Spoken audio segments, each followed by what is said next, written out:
मुझसे तो पार्टी के लिए इंतजार ही नहीं हो रहा है। जल्दी से शाम हो और कामिनी मैम सबको गिफ्ट दे। सब कितना खुश हो जाएंगे ना। और उन्होंने तो कहा है कि वो पार्टी के सरप्राइज के लिए सेटिंग करेंगी। अब तो वो सब तभी होगा ना जब मैम साहब आएंगी। कृष्णा, क्या गिफ्ट देने वाली है कामनी जी मुझे? वो मैं आपको नहीं बता सकता हूँ। वो आपको एक सरप्राइज देने वाली है। और अगर मैंने आपको बता दिया उनका वो सरप्राइज खराब हो जाएगा ना। कृष्णा, मेरा जानना बहुत जरूरी है कि कामनी जिज्जी मुझे क्या सरप्राइज देने वाली है। बताओ मुझे। सर जी, मैं कामिनी मैम साहब को दिया हुआ प्रॉमिस नहीं तोड़ सकता हूँ। मेरे बाप ने मेरी माँ को दिया हुआ प्रॉमिस तोड़ा था और मुझे कामिनी मैम साहब के साथ वही काम नहीं करना। मुझे अपने बाप जैसा बिल्कुल भी नहीं बनना। सॉरी सर जी। क्या गिफ्ट देने वाली है मुझे आप? भाई सरप्राइज गिफ्ट है। अगर अभी से बता दिया तो फिर काहे का सरप्राइज? हाँ देखो, अभी पार्टी तो शुरू होने वाली है ना, तब पता चल जाएगा तुम्हें तुम्हारा क्या गिफ्ट है। ठीक से करो ना। वो अरे तुम्हारे जीजा जी जो है ना, हमारी साड़ी की प्लेट भी ठीक से नहीं बना पाते हैं। जी एक बात याद रखना, यशोदा जी की वजह से दोबारा आप इस घर में आ रही हो। अगर कुछ भी ऐसा वैसा किया ना तो याद रखना मैं छोड़ूंगा नहीं। थोड़ी सी अगर शर्म हो ना तो वो रख लेना।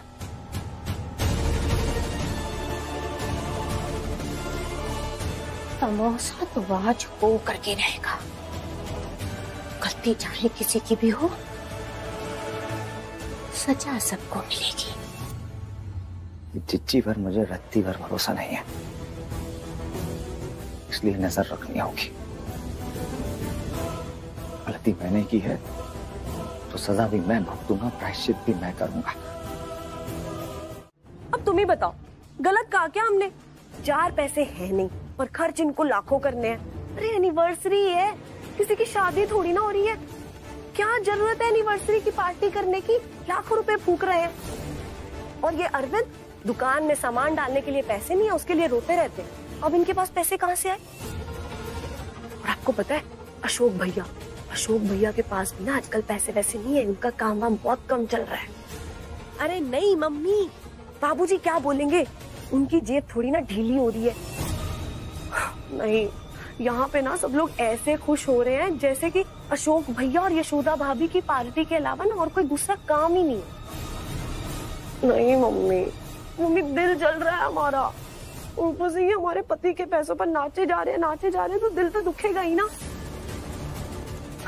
क्या करें, अब दिखावा तो करना पड़ता है हमें, पर अंदर से ना सच्ची बताएं बहुत गुस्सा आ रहा है हमें। हाँ ठीक, रखते हैं फोन। अब ये जो पार्टी की नौटंकी है ना, इसके बाद ही हम फोन करेंगे आपको।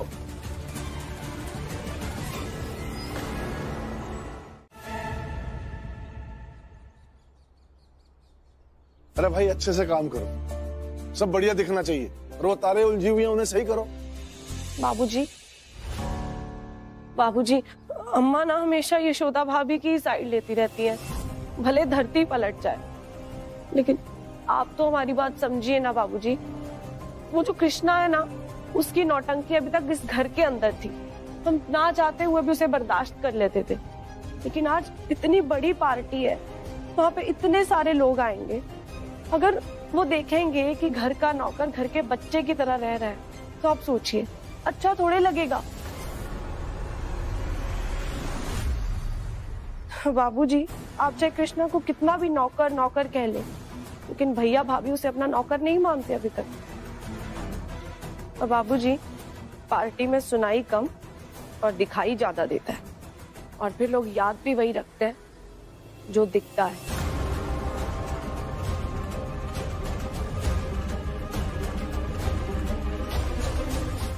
लेकिन आस्था नुपुर, नुपुर को छोड़िए बाबूजी, वो तो बच्ची है। पर आस्था, आस्था इधर आओ बेटा।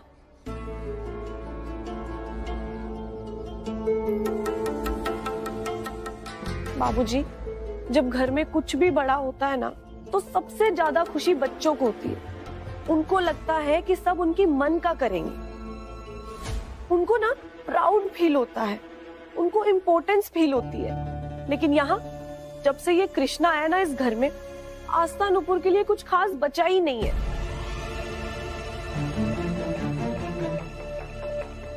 कृष्णा भी इस खुशी में उतना ही शामिल हो गया जितने बाकी सब, बल्कि सबसे ज्यादा बाबूजी। सोचिए आस्था को कितना दुख होता होगा, है ना आस्था? अरे सब समझते हैं, लेकिन यशोदा और अशोक ये कहाँ सुनते हैं किसी की। अरे सारी तैयारियां हो चुकी हैं, सबको बुला लिया है। लोग आएंगे तो उन्हें क्या कहेंगे? घर से नौकर गायब है इसलिए पार्टी कैंसिल। और जाएगा कहाँ वो लड़का? कोई ठौर ठिकाना तो है नहीं उसके पास।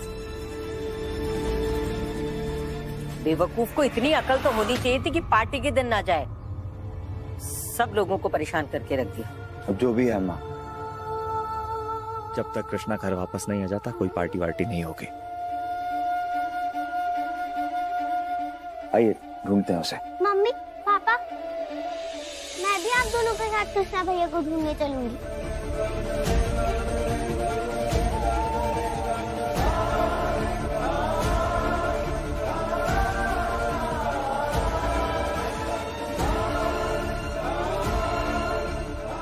वाह भाई वाह, देख रही हो मालती, इन दोनों का दिमाग पता नहीं कहाँ चल रहा है।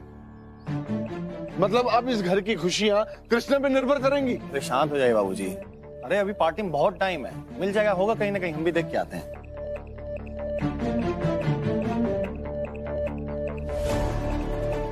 हम तो कहते हैं कृष्णा ना ही मिले, चाहे पार्टी हो या ना हो।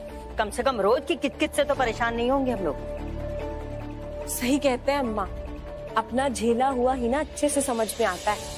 अरे हम भी तो आपको यही कह रहे थे कि इस कीड़े को ना घर से बाहर निकाल दो, लेकिन आप तो हम पर गुस्सा हो गई थी और आप खुद ही कह रही हैं कि उसको घर से बाहर निकाल दो। छोड़िए अम्मा, अगर हम आपको फिर से कुछ कहेंगे ना, आप फिर हमें यही कहेंगी कि हम आपको भड़का रहे हैं।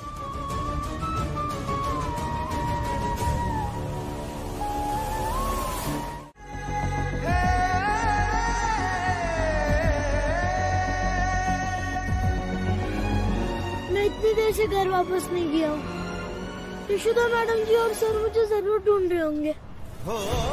बस किसी तरह से ये पेपर रोड तक पहुँच जाए, किसी न किसी की तो नजर पहुँच ही जाएगी इस तक।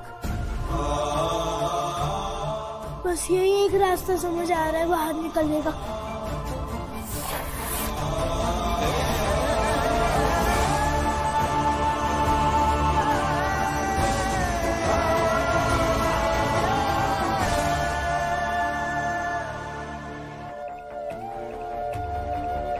भैया भाभी, हम अनाथ आश्रम देख के आते हैं। जी जी, आप तक तो थाने चले जाइए। अरे नहीं, क्या बात कर रहा है तू? कुछ भी बोल रहा है। थाने चले जाइए।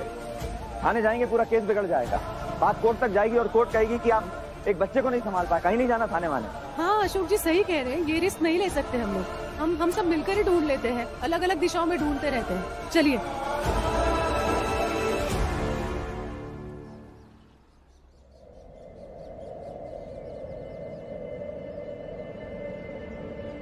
बस तो बाहर नहीं जा रहे, मुझे और बना के फेंकने होंगे।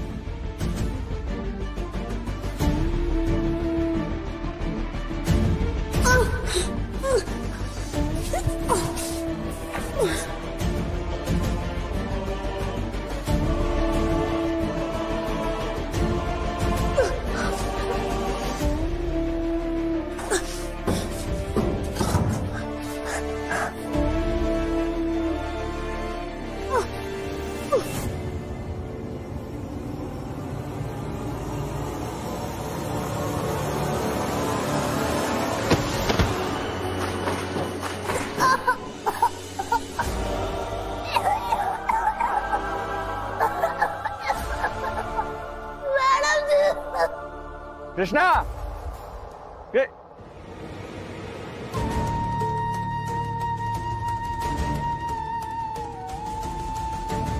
यशोदा जी, क्या हुआ? जरा यहाँ चल के देखते हैं ना अशोक जी। मम्मी पर उधर तो सुनसान है, कृष्णा उधर क्या करेगा? लग नहीं रहा है वैसे कि यहाँ होगा, फिर भी देख सकते हैं। हाँ, देखने में क्या बुराई है, तसल्ली हो जाएगी ना। आइए। चलिए। हे भगवान, अब कहीं कृष्णा मिल ना जाए।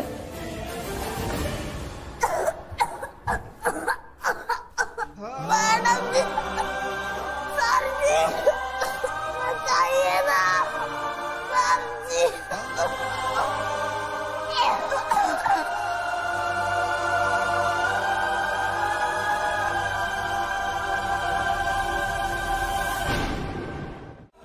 हाँ? कृष्णा को घर ले आकर हमने अच्छा नहीं किया। जिंदगी में उसे दूसरा मौका देने की कोशिश कर रहे हैं हम, ये सही नहीं है। और अगर ये सही है तो कहाँ है भगवान? वो क्यों नहीं दे रहा है मेरा साथ? हर अच्छे काम में कठिनाइयां आती हैं यशोदा जी।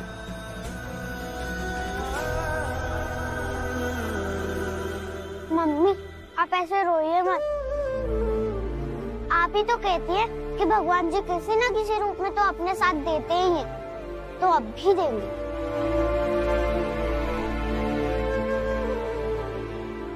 प्लीज भगवान जी, हमारी मदद करिए ना कृष्णा भैया को ढूंढने में।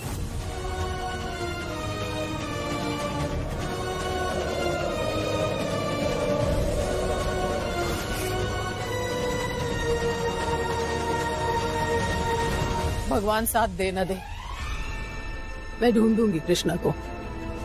मैं हार नहीं मानूंगी।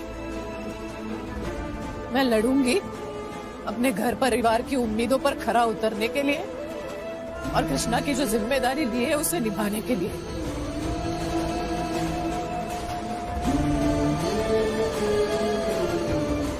मैं कृष्णा को ढूंढूंगी अशोक जी। हम यशोदा जी, हम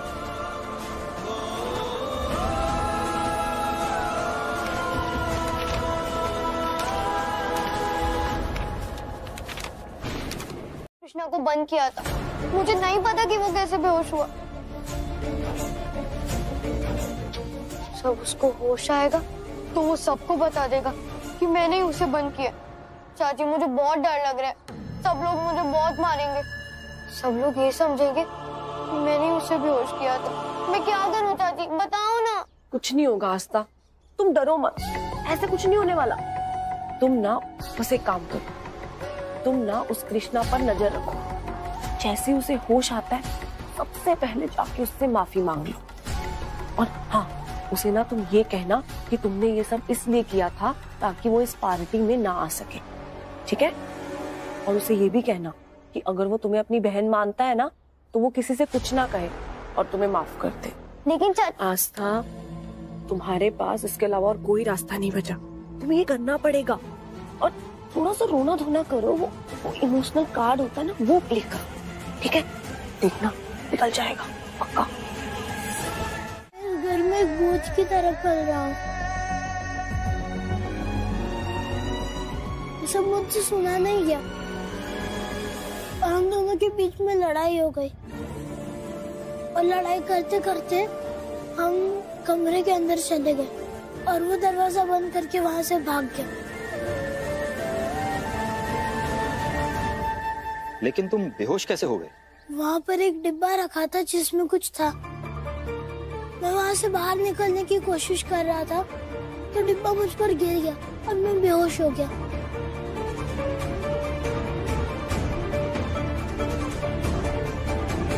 और सर जी, इन घर वालों से मुझे कोई खतरा नहीं है। मैं बहुत खुश हूँ यहाँ।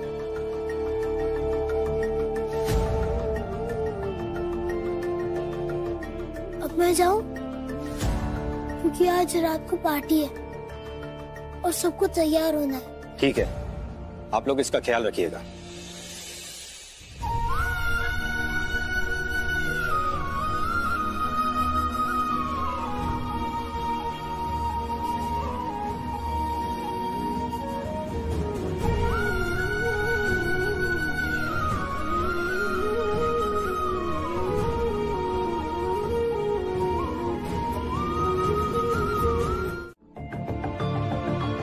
मुझे उससे बात करनी है। कोई तुमसे इस तरह कैसे बात कर सकता है? मैं समझाऊंगी उसे। रहने दीजिए ना आप मैडम जी। वो जो भी था मैंने उसे बहुत पीटा है। और गलती तो मेरे बाप की है।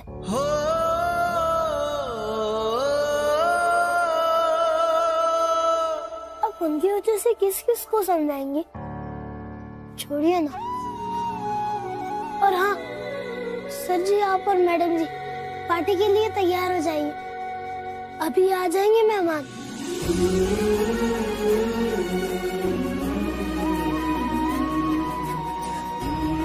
ठीक है, तुम भी अच्छे से तैयार हो जाना। ठीक है। चलिए।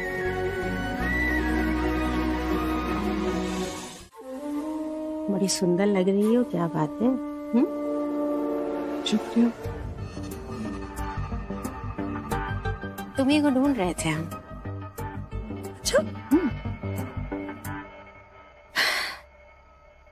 हम घर में आ गए हैं, हैं?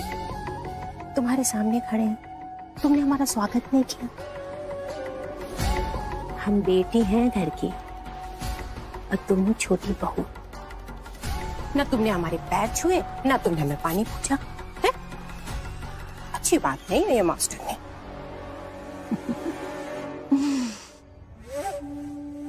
हम जानते हैं कि हमको यहाँ पर देख करके ना तुम्हें बहुत कष्ट हो रहा है ना?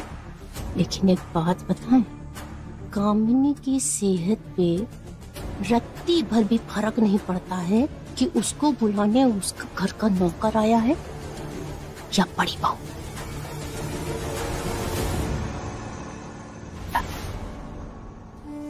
बड़ी बात तो ये है कि तुम्हारी लाख कोशिशों के बाद देखो आज हम यहाँ तुम्हारे सामने घर पे खड़े हैं, और वो भी बड़ी शान से। तो जिस शान से खड़े हो ना, उसी शान से खड़े रहो, या फिर उधर जाके ना नाच लो, बस हमारे सामने मत रहो। बहुत काम है हमें, समझी? मास्टर ने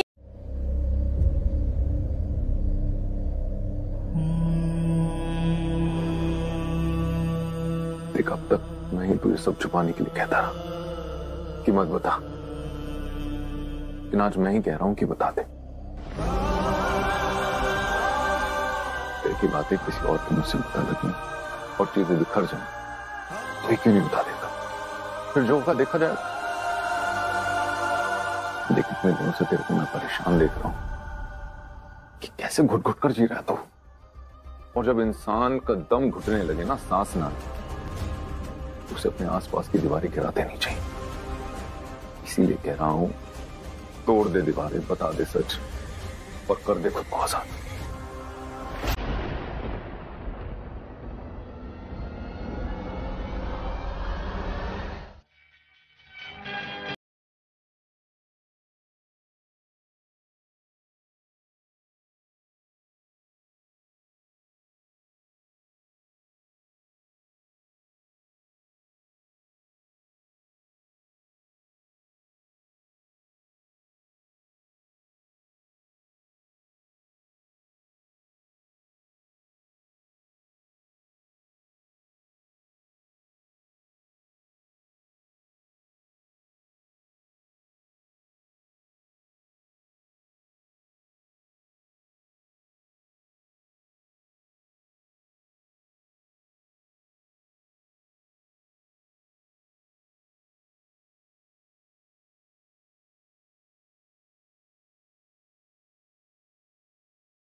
इसे जलाकर तुम ज्यादा खुश ना होना। ऐसे और कितने सबूत तुम जलाते रहोगे?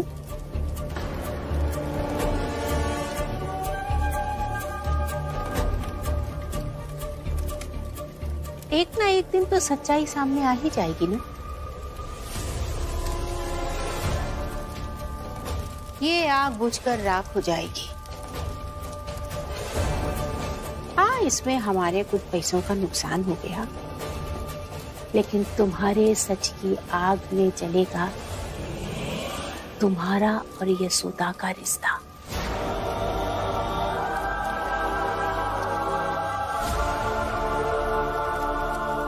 और नुकसान होगा तुम्हारी खुशियों का।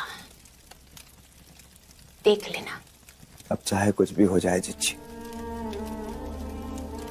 मैं यशोदा जी की खुशियों में आंच नहीं आने दूंगा।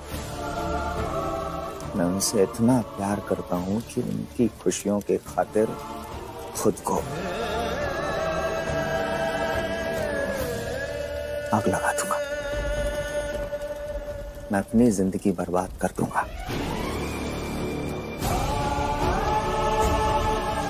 लेकिन उनकी जिंदगी में कोई तूफान नहीं आने दूंगा। आप भी देख लेना।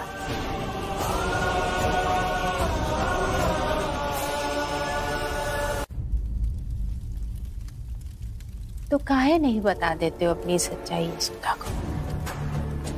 जाओ, जाके अपने सच का सामना करो सबके सामने।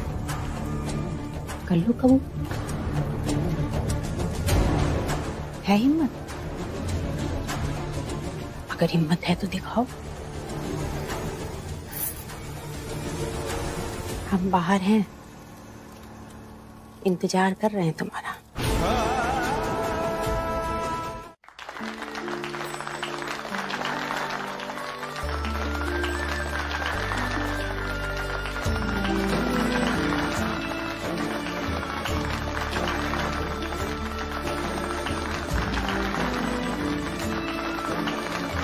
चलो मम्मी पापा, अब आप दोनों जल्दी से केक काटो ना। हाँ मम्मी पापा। हाँ, फिर केक काटने के बाद कामिनी मैम साहब सबको मेरी माँ की फोटोज दिखाएंगी। इस घर के लोगों से मेरी माँ का परिचय करवाएंगी। सब कितना खुश होंगे। नहीं, रुकिए। भैया और भाभी, आज आपकी शादी के 10 साल पूरे हो गए। इसलिए हम चाहते हैं कि आज भैया और भाभी दोनों एक दूसरे के बारे में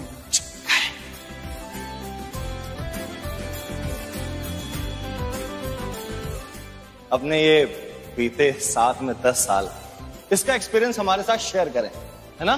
तालियां भैया। भैया क्या कहे, अब जो है सब जानते हैं। सब जानते हैं। यशोदा, पति पत्नी के बीच में ना कई ऐसी बातें होती हैं, ऐसी बातें जो दूसरे नहीं जानते, और ऐसे मौकों पर ना वो बातें दूसरों के साथ बांट लेनी चाहिए। तो बताओ जल्दी से।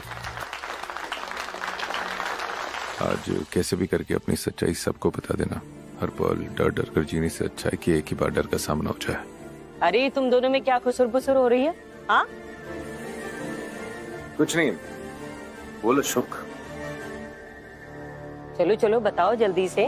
भाई हम सब जानते हैं, सबकी जिंदगी में खट्टे मीठे अनुभव तो होते ही हैं। और वो स्वेटर बुनते समय ऊन उलझ जाता है ना, तो मुझे लगता है कि जैसे जिम्मेदारियां बढ़ने लगती है वैसे उलझने भी बढ़ने लगती है। लेकिन मैं लकी हूं कि मुझे अशोक जी जैसे पति मिले। हाँ, जो मेरी उलझनों को सुलझाकर उन्हें ऊन के गोले की तरह बस लपेटते चले गए।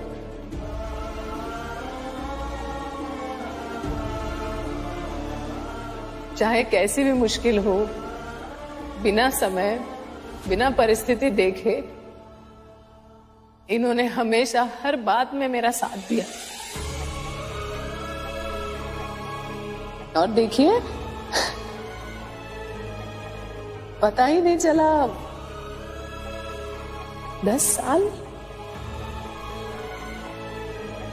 पता ही नहीं चला कब हमने जिंदगी के 10 साल साथ बिता दिए। थैंक यू अशोक जी।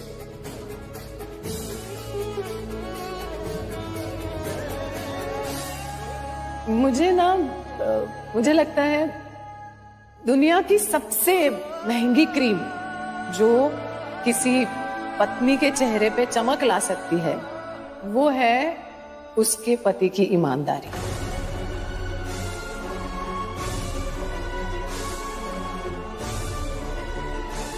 और मेरे चेहरे पे ये जो चमक देख रहे हैं ना आप, उसकी वजह है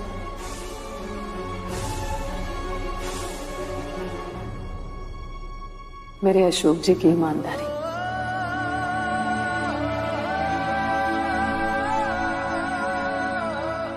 वकील है लेकिन झूठ की सीमा कोर्ट तक ही रखी है इन्होंने,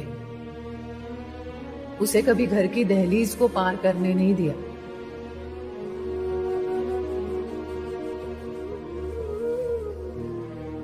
पिछले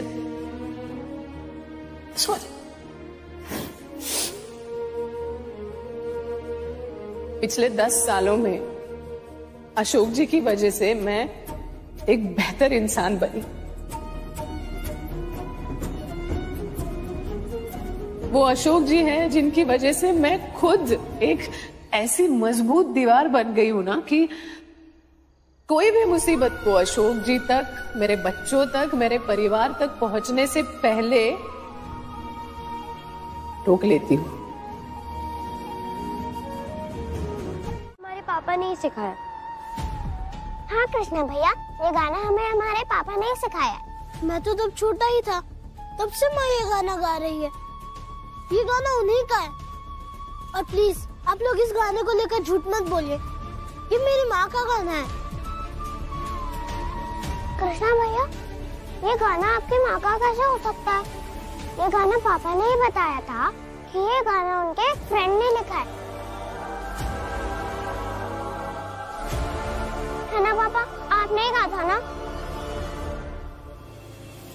वो पूरा रास्ता सच बोल रही है, क्योंकि मुझे भी यही बताया था अशोक जी ने, और कृष्णा को भी मैं जानती हूँ, वो झूठ नहीं बोलता है। भाई बच्चे पूछ रहे हैं, बताओ हाँ गाना किसने लिखा है? हमको लग रहा है कि हो सकता है तुम्हारे पापा का जो दोस्त था ना, वो कृष्णा की माँ थी, है ना भाई?